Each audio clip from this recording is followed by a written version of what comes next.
Staff అందరూ కూడా ఓట్లేసి గెలిపించాం. మాకు ఓటు హక్కు ఉంది సార్, మేము కూడా ఓట్లేసి గెలిపించాం. కాబట్టి న్యాయం చేయాల్సింది అందరికీ కూడా.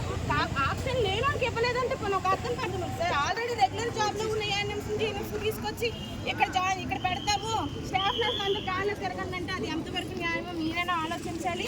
దయచేసి ఒక కమిటీని ఏర్పాటు చేయండి. ఎంతవరకు న్యాయము ఈ 115 జీవో ఎంతవరకు న్యాయము, ఎవరికి లబ్ధి పొందుతారు, ఎవరు లబ్ధి పొందుతారు అనేది మీకు తెలుసుకోవాలి.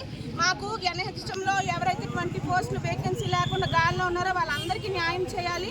మీరు ఆ డెసిషన్ 2 రోజులు తీసుకోవాలి. ఎందుకంటే మీ దగ్గరికి మేము రిప్రజెంటేషన్లు ఇవ్వడానికి చాలాసార్లు వచ్చి అలసిపోయాము.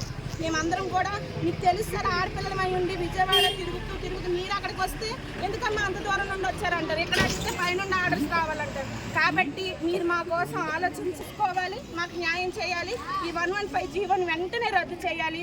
ఆల్ కాంట్రాక్ట్ స్టాఫ్ నర్సుని రెగ్యులర్స్ చేయాలి. మాకు ఉద్యోగ భద్రత కల్పించాలి. అంతే సార్.